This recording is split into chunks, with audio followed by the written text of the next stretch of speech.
자, 뉴스부터 짚어드리겠습니다. 온봄의 오늘의 뉴스점 부산 YMC 온봄 사무총장 함께할게요. 어서 오십시오. 어서 오십시오. 네, 안녕하십니까. 자, 오늘 첫 소식은 부산시 지방시대위원회 관련 소식입니다. 부산시가 선도적으로 부산지방시대위원회 활동을 준비 중이라고 하는데 소식 전해주실까요? 예, 지난 7월 10일이었죠. 이제 7월 10일에 출범했던 대통령 직속 지방시대위원회 활동에 이제 보폭을 좀 맞추기 위해서 부산시에서는 이번 달 25일경에 부산지방시대위원회를 발족을 하고 다음 달부터 이제 본격적인 활동을 추진한다 이런 내용입니다. 예, 부산연구원을 통해서 이제 부산시 지방시대 계획을 마련 중에 있고요. 또 이건 법에 따라서 이 5년 단위의 시 지방시대 계획을 수립을 해야 되는데 요 수립 내용과 함께 매년 세부 계획을 별도로 만들어서 이제 실행에 옮기게 되게 됩니다. 시 지방시대위원회에서는 이제 지역 내 선도기업이라든지 거점 대학 또 부산연구원이나 테크노파크와 같은 이제 공공기관들하고도 협력 체계를 구축을 하게 되고요. 어쨌든 지역 계획이 정부 정책에 최대한 포함될 수 있도록 적극 대응해 나간다라고 하는 내용을 밝히고 있습니다. 일단 균형 발전 또 자치분권을 하나로 엮어서 만든 이제 지방시대위원회는 이전과는 좀 다르게 17개 시도가 자율적으로 수립한 정책을 기초로 해서 정부 정책을 결정하는 일명 이제 상향식 정책 결정 구조를 가지고 있는 특징이 있는데 이런 점에서 보면 이제 지자체 차원의 계획이 굉장히 중요하다 이렇게 볼 수 있겠습니다. 예. 근데 이제 부산시 계획을 보니까 5대 추진 전략에 지방 행정 강화, 지산학 주도의 인재 양성, 기회 발전 특구, 도심 융합 특구 중심의 디지털 신산업 육성, 그냥 뭐 담을 수 있는 걸 다 종합적으로 담은 것 같네. 예, 일단 상향식 정책 결정이다. 이게 이제 이런 내용만 놓고 보면 이 부산뿐만 아니라 이제 각 지자체들도 최대한 지역 과제를 이제 정부 정책에 반영하기 위해서 굉장히 노력들을 해 나가겠죠. 예. 부산시도 보니까 뭐 다시 태어나도 살고 싶은 빅드림 부산 이게 이제 비전입니다. 네. 굉장히 포부는 큰데 어쨌든 세계 박람회와 신공항을 축으로 한 글로벌 허브 도시 그리고 부산형 복지 확대로 살고 싶은 시민 행복 도시 이 두 가지 이제 목표도 세웠다고 하는데요. 네네. 일단 공개된 내용을 보니까 이제 정말 담을 수 있는 내용은 총 망라돼 있어요. 네네. 예, 그래서 우선 중앙동, 문형 금융특구, 서면 일대와 같은 권역별로 보자면 이 내륙 축의 이제 혁신 클러스터를 구축하겠다. 또 이제 해안선 지역을 축으로 해서 해양 라이프 축을 또 만들겠다. 그리고 동서 부산에 대한 지역 균형 발전을 또 추구하겠다. 뭐 이런 내용도 있습니다. 하지만 문제는 이제 이 모든 계획은 좋은데 이게 과연 실행력을 담보할 수 있느냐 이게 이제 핵심일 수 있겠고요. 뭐 그러기 위해서는 당연히 정부 정책에도 반영을 최대한 시켜야 될 거고 또 예산을 유치하는 것도 뭐 더 이상 말할 필요가 없는데 결국 우리 내부의 동력 일종의 이제 경제 인구에 대한 문제라든지 또 기업을 유치하는 문제 또 무엇보다 젊은 인재들을 계속 부산 지역에 머물게 할 수 있느냐. 이제 이런 문제들이 이제 가장 핵심적인 문제라고 볼 수 있겠습니다. 좀 눈에 띄는 부분도 있습니다. 지방시대 실현을 위한 지방정부의 정책 기획과 집행 수준을 객관적으로 평가할 수 있는 지방시대 지표 이거를 개발한다고요? 이건 좀 되게 좀 독특하다 이런 생각을 네. 했는데 평소에 부산시의 흐름을 보자면 이런 거 잘 안 하는데 네. 어쨌든 좀 눈에 띄긴 합니다. 올 3월부터 이제 한국지방행정연구원에서 용역을 진행하고 있는데요. 뭐 예를 하나 들면 이제 주민자치 활성화 과제가 있다. 이러면 자치의 개체 횟수라든지 또 아니면 평균 참석 주민 인원 이런 것들을 이제 지표로 뽑아서 이제 활성화 여부를 확인해 본다라고 하는 이제 그런 내용인데요. 네. 일단 지표화해서 객관적 데이터를 확보할 수 있다. 그럼 당연히 뭐 하는 것이 훨씬 더 중요하고 또 가치가 있어 보이는데 네. 이번 계획처럼 이제 향후 5년 또 10년 뒤 부산을 위한 이 모든 정책이 망라된 상태에서 이 좀 구호로 그치지 않도록 하기 위해서라도 좀 더 디테일한 이행 지표를 좀 구성하는 것 또 평가하는 것은 좀 의미가 있어 보입니다. 근데 이 큰 그림과 계획이 이제 기본적인 인프라라고 할 수 있는 방향 이런 부분들에 대한 예를 들면 뭐 청년층 또 양질의 일자리 이래서 부산의 어떤 지속 가능성이 담보될 수 없다고 한다면 예. 아무리 지표를 잘 만들어도 이게 이제 구호로 그칠 가능성이 높다고 봐지는 거고요. 그래서 이제 지표도 그냥 어떻게 했느냐라고 하는 평가 이런 지표가 아니라 이 활성화를 촉구할 수 있는 그런 어떤 좀 내용을 담는 그런 지표로 가는 게 훨씬 더 중요해 보인다고 생각이 됩니다. 예. 근데 사실 이제 뭐 계획, 뭐 앞으로의 비전, 뭐 이런 게 없었던 적은 한 번도 없었고 맞습니다. 예. 늘 비슷비슷했는데 이제 제일 문제가 뭐냐면 지금 산적한 현안을 먼저 해결해야 되는 걸 텐데 그게 이제 제일 중요한 문제가 지금 떠나는 청년들, 요 지역 대학의 경쟁력과 또 이 청년들을 붙잡을 기업 유치 이게 핵심 아니겠습니까? 예, 어쩌면 이제 부산의 미래는요. 저는 그래 봅니다. 한 10년 이내에 결판 판단다 이렇게 보는데 어쨌든 이제 부산의 변화의 어떤 핵심 키 역할을 하게 될 2030 월드 엑스포 유치 예. 얼마 안 남았죠.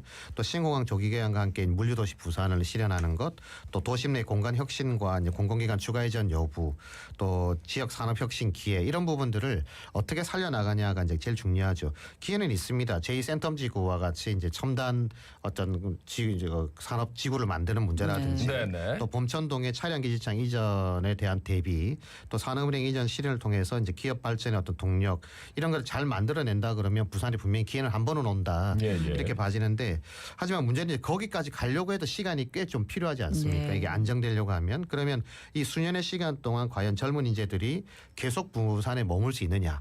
이제 그게 좀 관건으로 봐지는데요.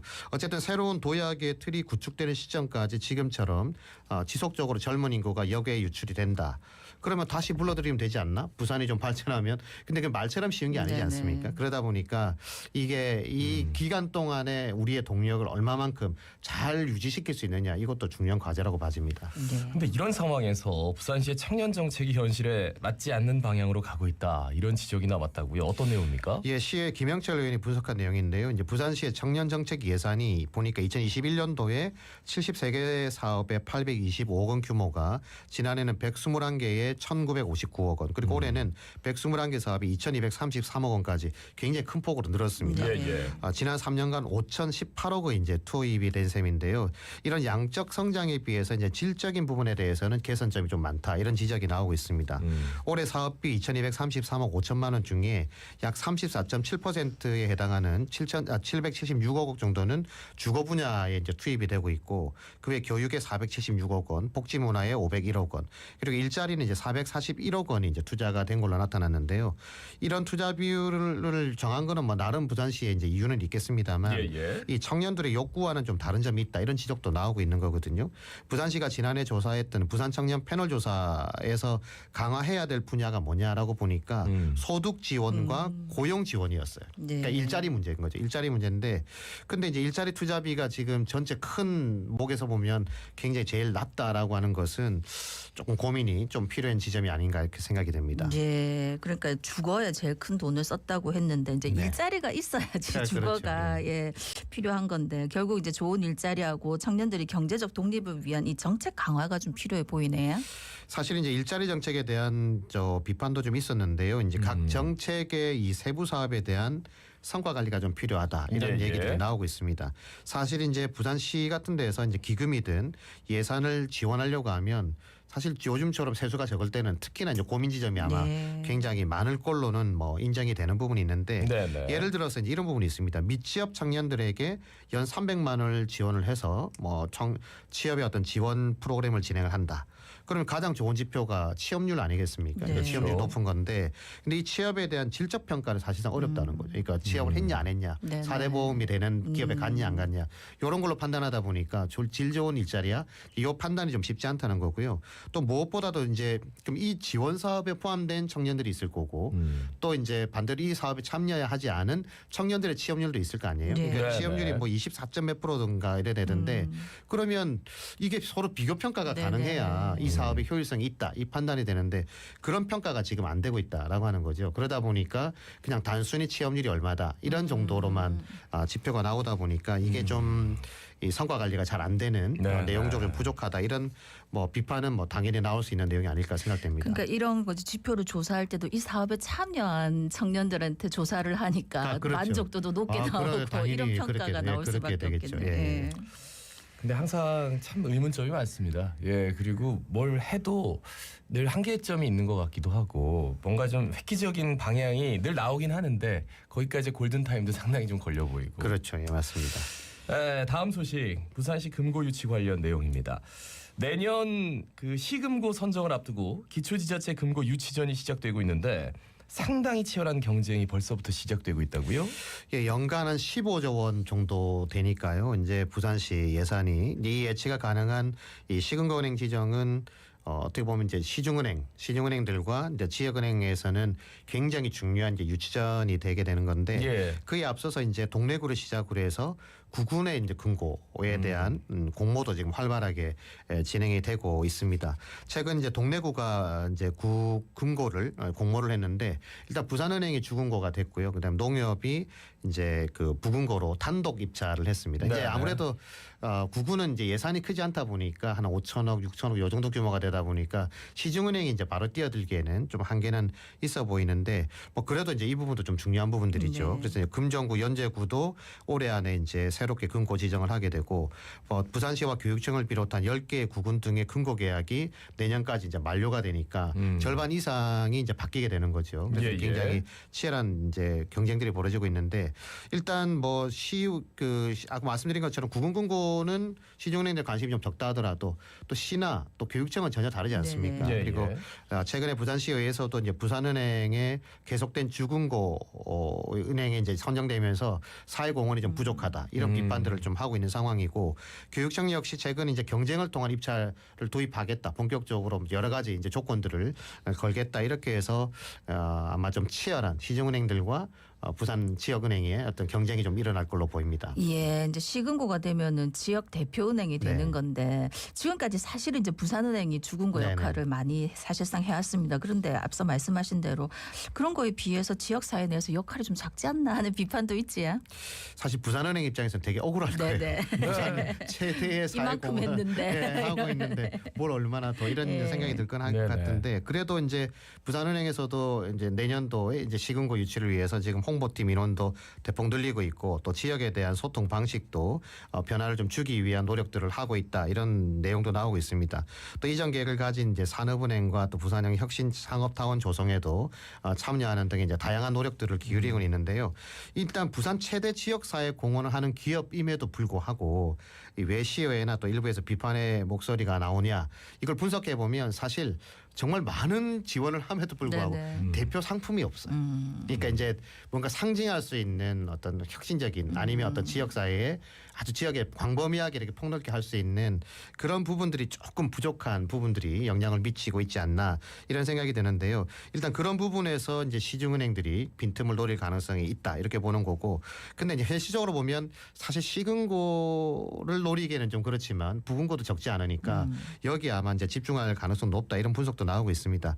하지만 중요한 건 더 이상 부산은행이 무혈 입성할 수 있는 그런 상황은 또 내년에 펼쳐지지 않을 거다 이런 예측도 나오고 있어서 일단 경쟁이 있다는 건 뭐 지역사회를 위해서는 좋은 거고요. 네. 그래서 네.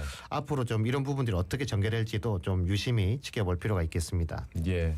부산은행 분들은 조금 억울할 수도 있는데 그렇죠. 예, 있습니다. 어쨌든 비판을 할 수 있는 부분들은 또 비판을 네네. 해야 되는 네. 부분이니까. 그 은행권 관련 소식 하나 더 살펴보겠습니다. 산업은행 그리고 BNK 금융지주 등이 참여한 지역 혁신 재간접 펀드 조성. 네. 이걸 위한 업무 협약을 추진한다고요? 예, 일단 내년 상반기까지 약 1천억 규모의 이제 펀드 조성이 이제 추진될 걸로 보이는데요.